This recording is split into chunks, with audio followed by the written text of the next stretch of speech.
رمضان میں بہت سے لوگ رشوت لینا چھوڑ دیتے ہیں کہ نہیں جی ہوں رمضان شریف آ گیا، اور رمضان شریف بھی تو آیا ہے لیکن اصل میں شیطان قید ہوا ہے تو اب کہہ رہا نہیں ہوں رشوت نہیں لینی، مہینے بعد لواں گے۔ ڈنڈی مارنے والا کہتا نہیں صحیح تولنا ہے، پھر رمضان تو بعد کٹھی کسر کر لواں گے۔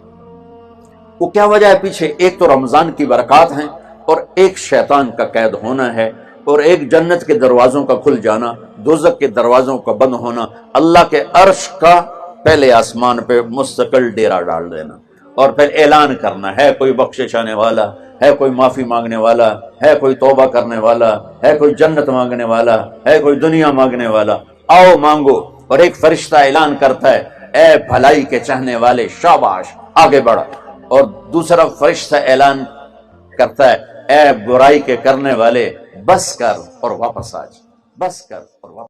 رمضان کا مہینہ آیا تو میرے نبی کا اعلان ہو گیا ایک فرض 70 فرض کے برابر ہو جاتا ہے تمہارے، نفل فرض کے برابر۔ فرض اور نفل میں فرق کیا ہے؟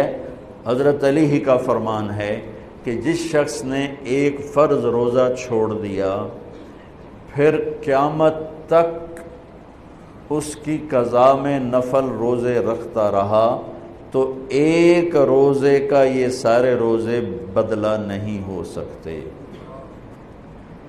ایک نماز چھوڑ دی اور پھر اس کی قضا میں قیامت تک نفل پڑھتا رہا تو فرض نماز کی ایک رکعت کے ایک سجدے کے برابر بھی نہیں ہے۔ فرض میں اتنی طاقت ہے۔ تو اللہ کی رحمت کیسے متوجہ ہوتی ہے کہ رمضان کے مہینے میں اللہ فرماتے ہیں میرے محبوب کی امت ہے، ایک فرض کو 70 کے برابر کر دو۔ اللہ نے رمضان کا نام رکھا قرآن میں، محرم، صفر، ربیع الاول، ربیع الثانی، جمادی الاولی، جمادی الثانی، رجب، شعبان، شوال، ذوالقعدہ، ذوالحج، 11 مہینوں کے نام عربوں نے خود رکھے۔ 12واں مہینہ رمضان اللہ نے قرآن میں اس کا نام رکھا اور پھر عربوں سے رکھوایا، چونکہ اللہ نے قرآن اس وقت پڑھا تھا جب زمین آسمان بھی نہیں تھے، تو اللہ نے قرآن کی تلاوت فرمائی اور اس میں شہر رمضان آیا تھا، شہر رمضان الذی انزل فیہ القرآن۔ اللہ نے اور کسی مہینے کا نام قرآن میں نہیں لیا۔ محرم وہ حرم، وہ یہ محرم کا مہینہ نہیں، وہ اور معنی میں ہے، وہ اور معنی میں ہے۔ صحابہ میں صرف ایک صحابی کا نام لیا، زید، فلما قضا زید منہا وطرا زوجناکہا، جن کو اللہ کے نبی نے اپنا بیٹا بنایا تھا۔ اور 12 مہینوں میں ایک مہینہ رمضان، جب قرآن میرے نبی نے تلاوت فرمایا تھا تو اس میں ایک واقعہ سناتا ہوں۔ آپ سحری کھا رہے تھے، بکرے کی سری پکی ہوئی تھی، تو مولا علی رضی اللہ تعالیٰ عنہ اور رباز بن ساریہ رضی اللہ تعالیٰ عنہ آپ کے ساتھ کھانا کھا رہے تھے۔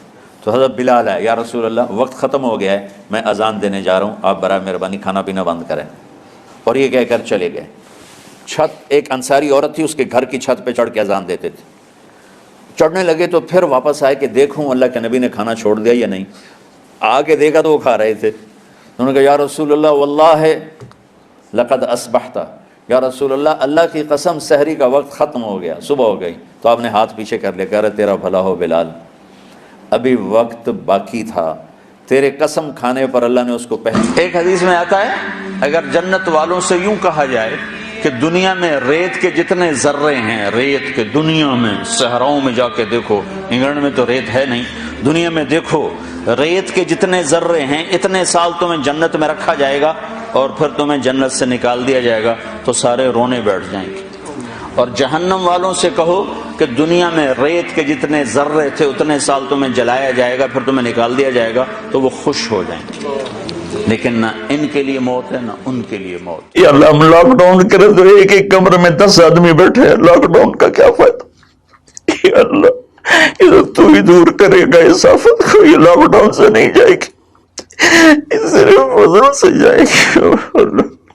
پھر مولا جیسے چھوٹا بچہ روتے روتے ماں سے کہتا اماں ہوں میں تھک پہ رو رو کے، ہوں تو میری گل مان جا میرے مالک، میرے اللہ رو رو کے تیرے سامنے تھک گئے، مان جا یا اللہ ہمارے پاس کچھ نہیں، اپنے حبیب کے طفیل، ان کے صحابہ کے طفیل، ان کی اولاد جن کے کربلا میں سر کٹے اور نیزوں پہ چڑھ گئے، سب سے چھوٹے معصوم عبداللہ کے طفیل، یا اللہ پوری دنیا سے اس آفت کو ہٹا دے.